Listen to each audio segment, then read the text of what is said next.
की कृपा से जो कुछ ज्ञान था, जो हमने अपने गुरुओं से सुना, जो अपने गुरुओं से पढ़ा, उसके माध्यम से मैंने आप लोगों को ये कथा प्राप्त कराई। आइए अंतिम कथा अंतिम श्लोक की तरफ हम सभी लोग प्रस्थान करते हैं। एक बार हम बोलेंगे, एक बार आप सभी लोग बोलिएगा।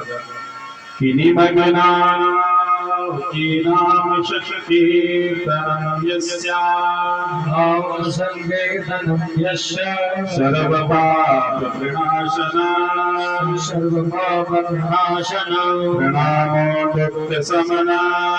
प्रणामो दुःखशमनं तं नमामि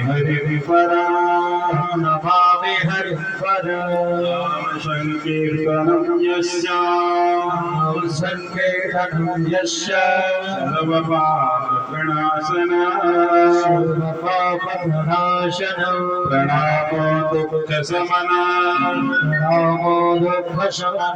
तं नमामि हरिपरं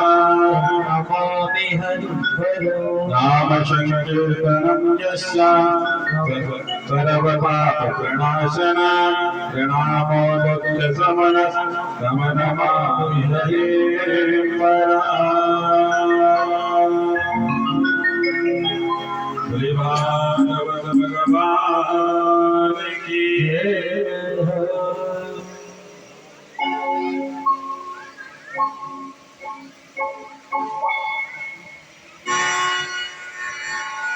आइए